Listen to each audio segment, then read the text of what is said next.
Corn and soybeans didn't fall apart yesterday, but they didn't give anybody much encouragement either.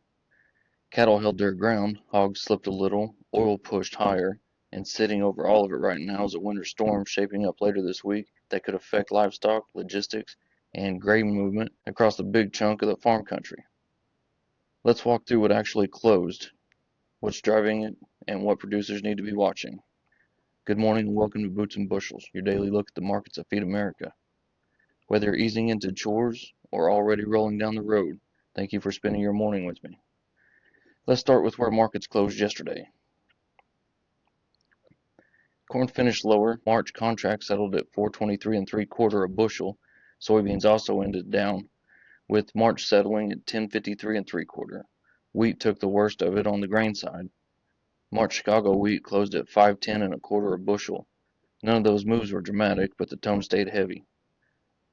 And the market still can't shake the idea that supplies are big and demand isn't strong enough yet to really tighten things up. Over in livestock, the tone was steadier. April live cattle settled at 234.57 per hundredweight.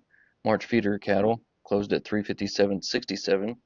Lean hogs were softer, with the April contract settling at 95.17 per hundredweight. Cattle are still leaning on the tight supplies and decent demand, while hogs are dealing with heavier production in a market that just can't seem to find its footing right now. Crude oil pushed higher. The February WTI contract settled at 60 3/4 a barrel. That's something to keep an eye on as we head deeper into planting season, because higher oil doesn't just stay in the oil market. It works its way into diesel, fertilizer, freight, and just about everything else that moves across the farm. Weather-wise, this is where a bigger story sits right now. A strong winter storm is forecast to move across the plains and Midwest later this week. Forecast models are calling for a heavy snow, strong winds, and dangerously cold temperatures from parts of the central plains into the upper Midwest and Great Lakes. That's something livestock producers need to be paying close attention to, because cold stress, feed access, and water availability can become issues fast when you get wind, snow, and single-digit temperatures together. On the grain side, this kind of storm can slow truck and rail movement, delay deliveries, and tighten up local supplies for a few days. It can also disrupt river traffic and export flows if ice or high winds become a factor. In South America, Brazil continues to see mostly favorable moisture for soybeans, while parts of Argentina remain on the dry side. Traders are still watching that closely for any shift that could change the production outlook. Now let's get into the news that actually matters. The farm economy is showing more stress. New reporting this week says low commodity prices, high input costs, and tighter credit are starting to stack up on producers. Some lenders are pulling back on farm loans, and rural manufacturing jobs tied to equipment and ag supply chains are being cut. Margins are thinner, cash flow is tighter, and the room for mistakes is smaller than it's been in a long time. Export demand has been one of the few brighter spots. USDA data shows corn, soybean, and wheat export sales have hit multi-week highs coming out of the holidays. China and other buyers have been active again. Demand is still there, even if it's not strong enough yet to change the whole supply picture.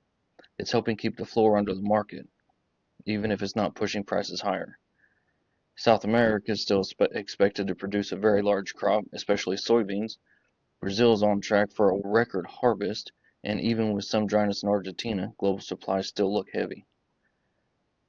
U.S. old crop values are going to stay under pressure unless weather problems get worse or demand surprises to the upside. The January USDA numbers are still hanging over this market. Higher corn production and bigger ending stocks shifted the tone from maybe tightening to definitely comfortable. Traders are still trading off supply and demand fundamentals, not hope or headlines. Until something changes, that balance rallies are probably going to be limited. So when you put all of that together, yesterday's market makes a little more sense. Grain stayed under pressure because supplies are big. Cattle held firm because supplies are tight. Hogs struggled because production is heavier. Oil moved higher, reminding everyone that input costs are still part of the story. And now you've got a winter storm later this week that could disrupt movement, stress livestock, and add another layer of uncertainty on top of an already tight margin environment. That's your Boots and Bushels update for today. Keep your boots muddy and your bins full, and I'll be back here tomorrow morning.